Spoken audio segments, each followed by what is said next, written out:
Germanic umlaut is a type of linguistic umlaut in which a back vowel changes to the associated front vowel or a front vowel becomes closer to when the following syllable contains, or. This process took place separately in the various Germanic languages starting around 450 or 500 AD, and affected all of the early languages except for Gothic. An example of the resulting vowel change is the English plural foot feet. Germanic umlaut should be clearly distinguished from other historical vowel phenomena that operated in the history of the Germanic languages such as Germanic a-mutation and the various language-specific processes of u-mutation, as well as the earlier Indo-European ablaut, which is observable in the declension of Germanic strong verbs such as sing sung. Description: umlaut is a form of assimilation, the process by which one speech sound is altered to make it more like another adjacent sound.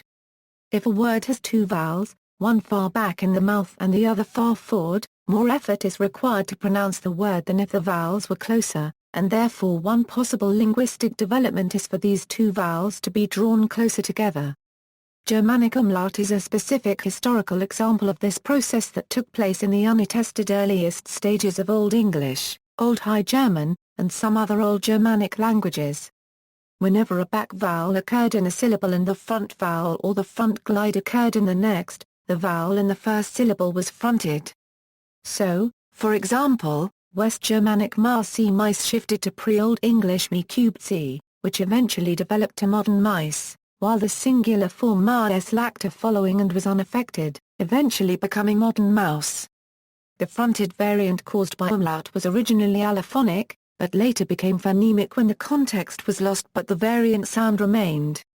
In this case, when final I was lost, the variant sound e-cubed became a new phoneme in Old English. Morphological effects: although umlaut was not a grammatical process, umlauted vowels often serve to distinguish grammatical forms.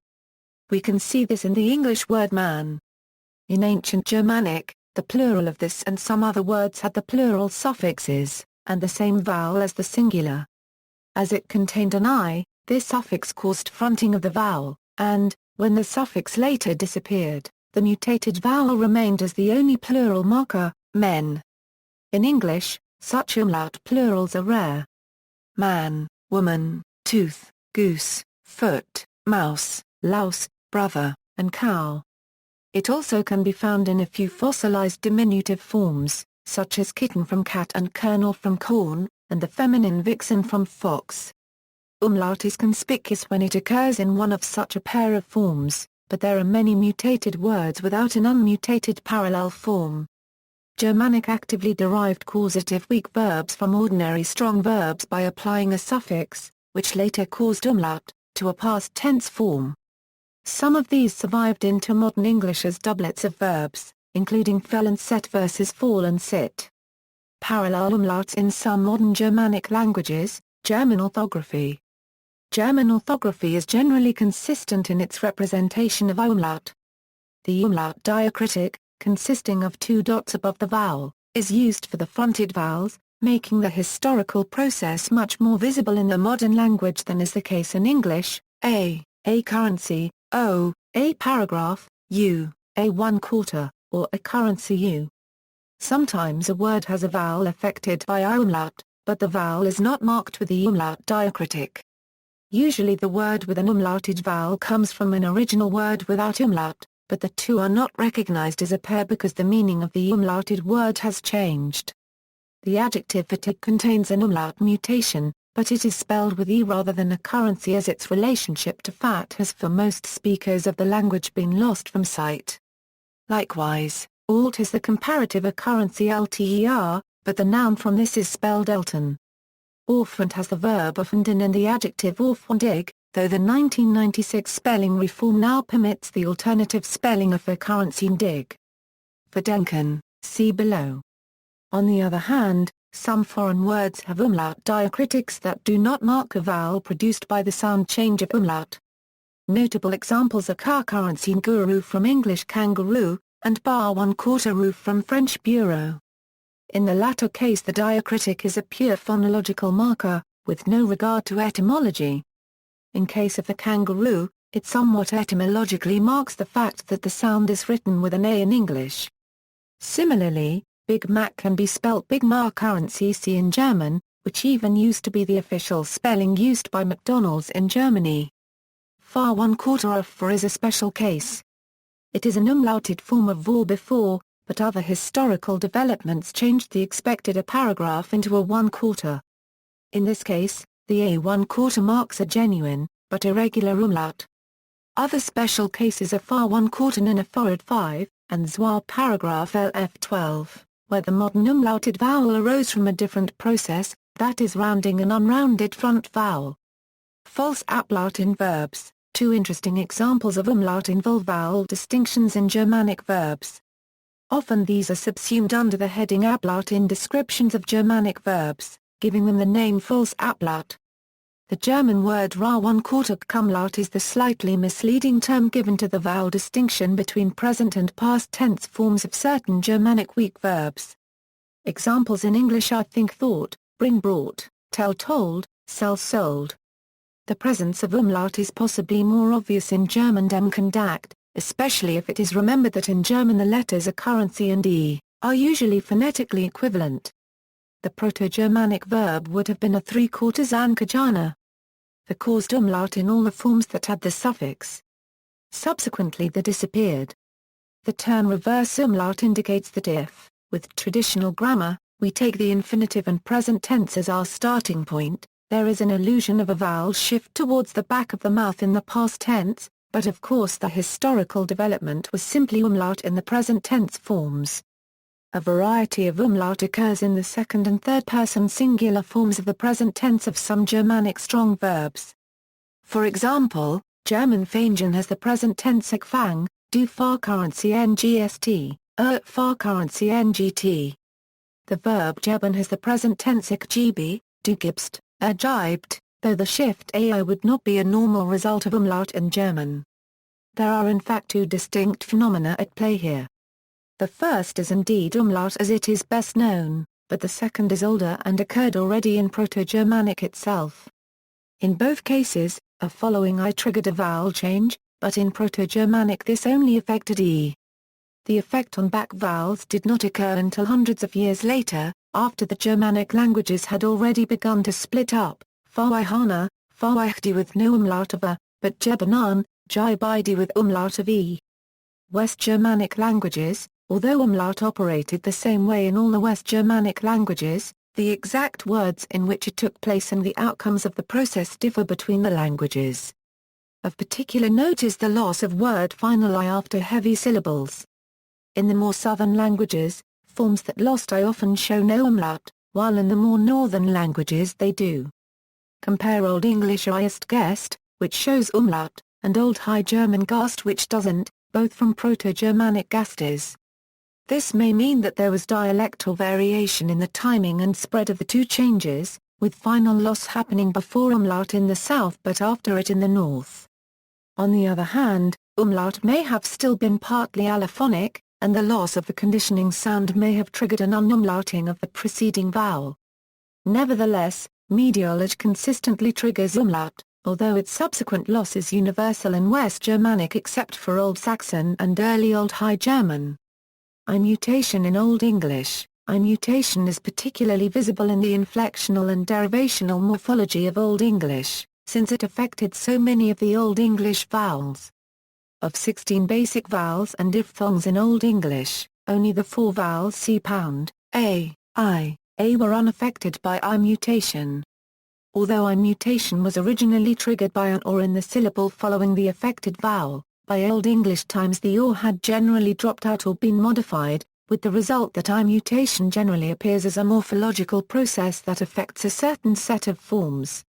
The most common forms affected are the plural and genitive dative singular forms of consonant declension nouns as compared to the nominative accusative singular for example, farti foot, farti feet. Maus mouse, me cube des mice. Note that many more words were affected by this change in Old English versus Modern English for example, Barsi book, Barsi books. Frau and friend, Frau and friends. The second and third person present singular indicative of strong verbs ist, ear 3/4, as compared to the infinitive and other present tense forms a, for example help and to help, help, help, hilpst, usg. Help, helper 3/4, he she, helps, helper 3/4, we upl. /they, help. The comparative form of some adjectives, as compared to the base form a, for example eild old, eild older, eldest oldest. Throughout the first class of weak verbs, as compared to the forms from which the verbs were derived a, for example far da food, far dan to feed prioe far jan. La law, lc pound ran to teach. Feeling to fall, fielen to fell. In the abstract nouns in a 3/4, u, corresponding to certain adjectives a, for example, strang strong, stronger 3/4, u, strength. Howell whole hail, hc pound la 3/4, u, health. Foul foul, fe cubed la 3/4, u, filth. In female forms of several nouns with the suffix e in a, for example, god god, jiden goddess. Fox fox, fixen vixen. In I-stem abstract nouns derived from verbs a, for example sima coming, cumin to come. Buyer a son, bearen to bear. Fail a falling, feeling to fall. Bend a bond, binden to bind. Note that in some cases the abstract noun has a different vowel than the corresponding verb, due to Proto-Indo-European ablaut. I-mutation affects vowels as follows. Note, the phonologically expected umlaut of is. However, in many cases appears. Most in Old English in fact stem from earlier due to a change called a restoration. This change was blocked when or followed, leaving, which subsequently mutated to. For example, in the case of talu tale, versus talon to tell, the forms at one point in the early history of Old English were talu and talljan, respectively. A restoration converted talu to talu, but left talljan alone, and it subsequently evolved to telon by i-mutation. The same process should have led to beaker 3/4 instead of barkar 3/4. That is, the early forms were barkan and barcia 3/4. A restoration converted barkan to bakan, but left alone barcia 3/4, which would normally have evolved by umlaut to beaker 3/4. In this case, however, once a restoration took effect, barcia 3/4 was modified to basia 3/4 by analogy with bakan, and then later umlauted to barkar 3/4. A similar process resulted in the umlaut of sometimes appearing as and sometimes as. In Old English, generally stems from a mutation of original. A mutation of was blocked by a following or, which later triggered umlaut of the two. This is why alternations between and are common. Umlaut of to occurs only when an original was modified to by analogy before umlaut took place. For example, dochter comes from late Proto-Germanic dochter, from earlier deuter. The plural in Proto-Germanic was deuteres, with unaffected by a mutation due to the following. At some point prior to i-mutation, the form deuteres was modified to dochteres by analogy with the singular form, which then allowed it to be umlauted to a form that resulted in deter. A few hundred years after i-umlaut began, another similar change called double umlaut occurred. It was triggered by an or in the third or fourth syllable of a word and mutated all previous vowels a, but it only worked when the vowel directly preceding the or was. This typically appears as e in Old English or is deleted. Examples are, hagtes which pgmc hagatus jc pound merge embers prioe amurja pgmc amurk c pound renderen pgmc c pound rundages, f stan to hasten archaic angstrom festan prioe ufel stan, e cubed messed up most pgmc amisters, as shown by the examples, affected words typically had in the second syllable, and mostly in the first syllable. Note also that the developed too late to break to a or to trigger palatalization of a preceding velar. I-mutation in High German, I-mutation is visible in Old High German, c. 800 AD, only on, which was mutated to. By this point, it had already become partly phonologized, since some of the conditioning s and s had been deleted or modified. The later history of German, however, shows that and were also affected a starting in Middle High German, The remaining conditioning environments disappear and appear as and in the appropriate environments. This has led to a controversy over when and how i-mutation appeared on these vowels. Some have suggested that the vowels must have been modified already in OHG, but was not indicated due to the lack of proper symbols, and/or because they were still partly allophonic. Others have suggested that the i-mutation of and was entirely analogical, and pointed to the lack of i-mutation of these vowels in certain places where it would be expected, in contrast to the consistent mutation of. Perhaps the answer is somewhere in between. A i-mutation of and was indeed phonetic, occurring late in OHG, but later spread analogically to the environments where the conditioning had already disappeared by OHG. It must also be kept in mind that it is an issue of relative chronology. Already early in the history of attested OHG, some umlauting factors are known to have disappeared, and depending on the age of OHG umlaut, this could explain some cases where expected umlaut is missing. In modern German, umlaut as a marker of the plural of nouns is a regular feature of the language, and although umlaut itself is no longer a productive force in German, new plurals of this type can be created by analogy. Likewise, umlaut marks the comparative of many adjectives, and other kinds of derived forms. Because of the grammatical importance of such pairs, the German umlaut diacritic was developed, making the phenomenon very visible. The result in German is that the vowels written as a, o, and u, become a currency, a paragraph, and a 1/4, and the diphthong becomes a currency u, man mar currency nner, lang la currency nger, fue far 1/4 I, mos mar currency use, house ha currency user. On the phonetic realization of these, see German phonology. I-mutation in Old Saxon. In Old Saxon, umlaut is much less apparent than in Old Norse. The only vowel that is regularly fronted before an or is short. For example, gasta Eurogesti, slahana Euroslees. NBI umlaut must have had a greater effect than the orthography of OS shows. This is because all the later dialects have regular umlaut of both long and short vowels. I-mutation in Dutch. The situation in Old Dutch is similar to the situation found in Old Saxon and Old High German. Late Old Dutch saw a merger of and, causing their umlauted results to merge as well, giving the lengthening in open syllables. In early Middle Dutch then lengthened and lowered this short to long in some words. This is parallel to the lowering of in open syllables too, as in schipper scheppen. Later developments in Middle Dutch show that long vowels and diphthongs were not affected by umlaut in the more Western dialects, including those in Western Brabant and Holland that were most influential for Standard Dutch. Thus, for example, where modern German has far 1/4 len and English has veel, Standard Dutch retains a back vowel in the stem in vielen. This means that only 2 of the original Germanic vowels were affected by umlaut at all in Western Standard Dutch, which became, and, which became.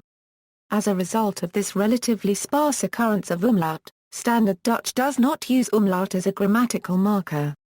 An exception is the noun stad city, which has the irregular umlauted plural steden. The more Eastern dialects of Dutch, including Eastern Brabantian and all of Limburgisch, do have umlaut of long vowels, however. Consequently, these dialects also make grammatical use of umlaut to form plurals and diminutives, much as most other modern Germanic languages do. Compare Vulen and Menic little man from man. North Germanic languages, I-mutation in Old Norse. The situation in Old Norse is complicated as there are 2 forms of I-mutation. Of these 2, only one is phonologized. I-mutation in Old Norse is phonological if, in Proto-Norse, the syllable was heavy and followed by vocalic I or, regardless of syllable weight, if followed by consonantal I. The rule is not perfect, as some light syllables were still umlauted, kunikin, komi Eurokamista. In Old Norse, the following syllable contains a remaining Proto-Norse I. For example, a root of the dat. Sing. Of U stems are I-mutated as the desinence contains a Proto-Norse I, but the dat. Sing. Of A stems is not, as their desinence stems from PNA. I-mutation is not phonological if the vowel of a long syllable is mutated by a syncopated I. I-mutation does not occur in short syllables. See also Germanic a-mutation, I-mutation, Indo-European ablaut, umlaut, references. Bibliography, Malmkjoa, Curson. The Linguistics Encyclopedia. London, Routledge, Taylor and Francis Group. ISBN 0-415-22209-5. Campbell, Lyle.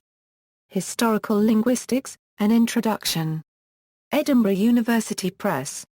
Caragnani, Fausto, Early Umlaut Phenomena in the Germanic Languages, in a Language Year, 56/1, 1980, ppA 126 Euro 136. Caragnani, Fausto, Alleged Gothic Umlauts, in a Indo-Germanisch Forschungsnummer, 85, 1980, ppA 207 Euro 213.